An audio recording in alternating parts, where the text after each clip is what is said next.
This is a guide on gearing up your character at the early levels and a little beyond. First, let's talk enchant and the bonus increase you see when using gear. Enchant is referenced as 1x, 2x, 3x, up to in most cases 10x. The bonus on the gear adds to your attack or defense strength depending on the equipment. This is going to be a number between 0 and 50. For any wizards out there, each successful cast of the enchant spell raises this number by 1.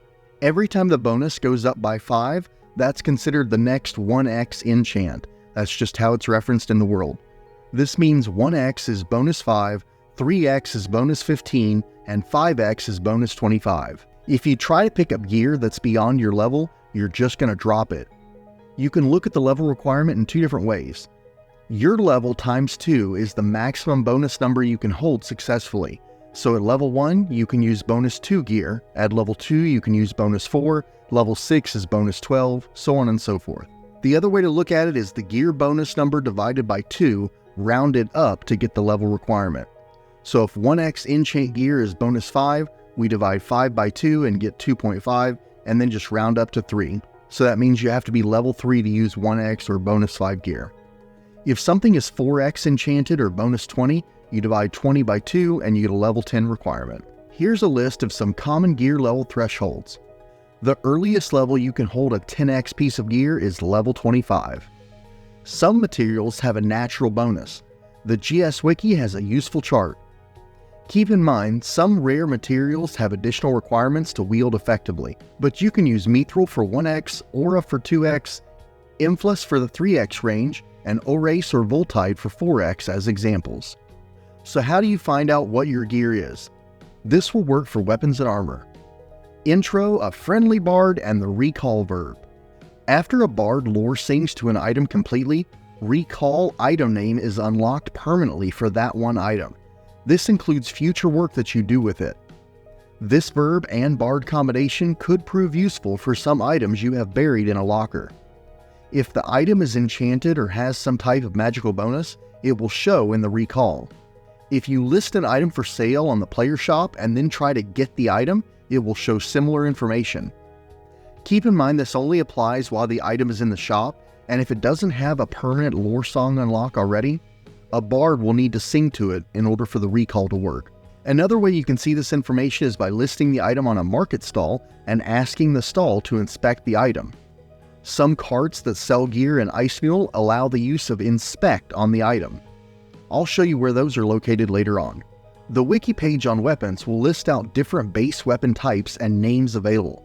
If you train in the two-handed weapon skill, look under the two-handed weapons category to see names to look out for. We'll look at where to buy a Claymore soon too.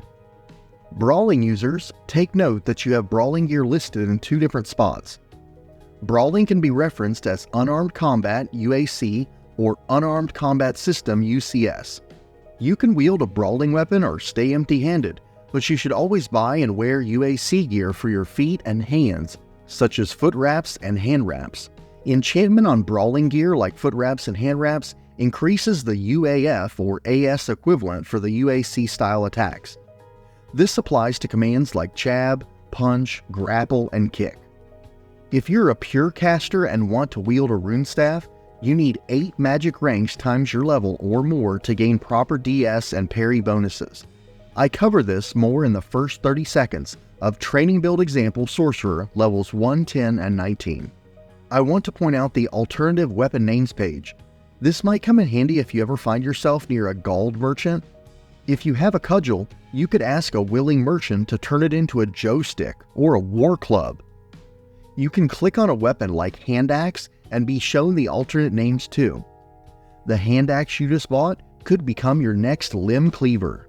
Jumping over to the armor page, we see 5 armor groups: cloth, leather, scale, chain, and plate. Armor is all about coverage. You want to protect your torso, arms, head, and legs. In each subgroup, the top number offers the least amount of protection and the bottom offers the most in that group. ASG 13 Chainmail is the top number in the chain group. This is going to protect your torso. ASG 14 Double Chain protects the torso and arms. ASG 16 is the bottom in the chain group, Chain Hauberk, and that's going to cover head to toe. You can mix and match a bit too, so if you decided to wear double chain, you can add a helmet and leg greaves to receive the same amount of coverage as if you were wearing chain hauberk. Different types of armor have a round time penalty, RP, action penalty, AP, and spell hindrance or spell cast failure. There are some examples on the armor page showing how to determine the armor ranks you need to mitigate or nullify the penalties. ASG-12 Brig has a 6-second round time penalty, but you can train off that extra round time with 27 armor skill ranks. Enchantment on gear adds to your defensive strength. 4x Enchanted Brig will protect me head to toe and add 20 bonus to defensive strength while wearing the armor. So what type of armor and the choice to wear any at all remains up to you, but if you're looking for some recommendations, wizards and sorcerers might want full leathers ASG-6 because there's no chance for your spells to fail.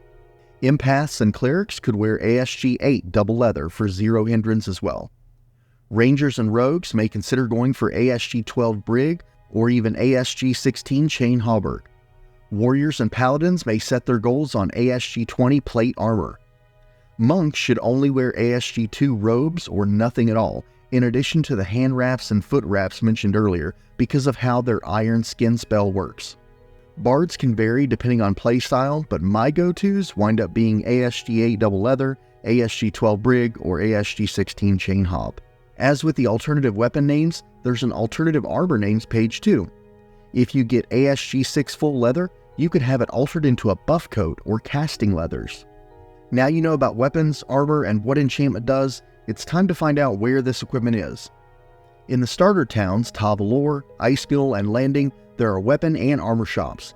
Anyone can use DIR for directions to get there. DIR Armor 99 or DIR Weapon 99 is going to show you what path to take. If you have an Urchin Guide contract active, use Urchin Guide Weapon or Urchin Guide Armor to get you to the destination. If you're on the Lich program, you can use Go to Weapon Shop or Go to Armor Shop to get there too. Typing order in a shop will show you the wares. In the Landing as example, there are non-magical weapons you can use, as well as Mithril and Inflas. To purchase something, just order a number, then buy. Once you get backroom access, you'll be able to buy more exotic weapons, like a two-handed Claymore. Warriors, you're going to want this as a two-hander. It provides 40 points of natural critical weighting. The 53 gauntlets and 54 boots in the front room here are 0x or non-magical UAC equipment, good for those trained in brawling. The 58 hand wraps and 59 foot wraps in the back room are 4x enchant. Outside the landing gates, you'll find Gradkur's cart in Lich Room 6323. There are different weapons here that you won't find at Tykel's shop. You would order like normal.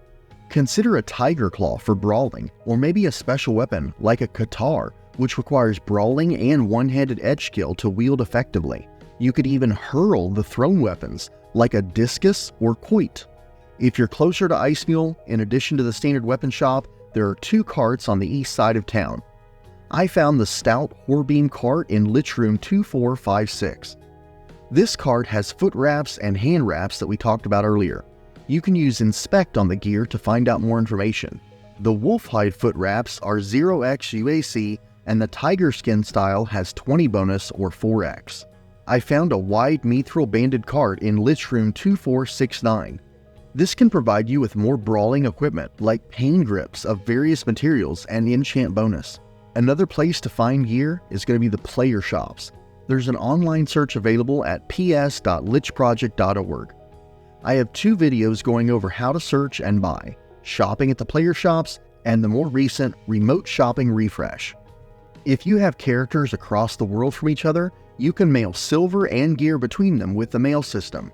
To close out this episode, let's talk about item properties and future gear upgrades.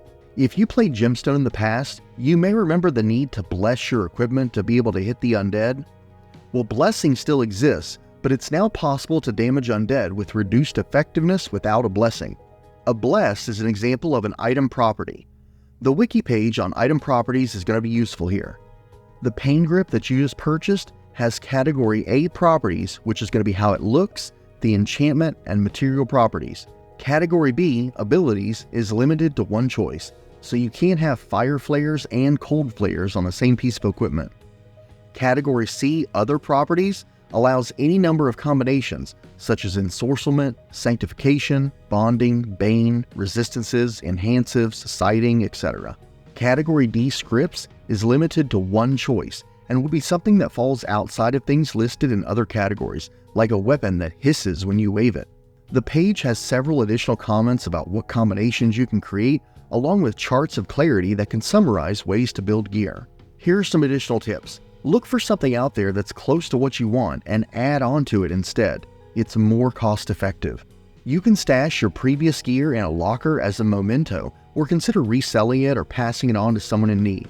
A wizard has spell 902, Minor Elemental Edge, that allows you to add bonus 15 to a non-magical, non-blessed, non-flaring, non-weighted weapon, including rune staves and unarmed combat equipment like hand wraps and foot wraps. What's even better is, the typical level 8 requirement for bonus 15 doesn't apply, so at the early levels, you can use this to your advantage to quickly get ahead. Just have a wizard edge your weapon much like a cleric would bless it. Wizards themselves can evoke the spell for various added self-cast benefits with specific training. Bards, rogues, sorcerers, warriors, and wizards have access to spell 411 Elemental Blade, which adds 20 bonus to a non-magical weapon. The E-Blade is temporary, but you could use regular weapons to save silver at the early levels. Thanks so much for watching, I hope you found this helpful, and good luck gearing up!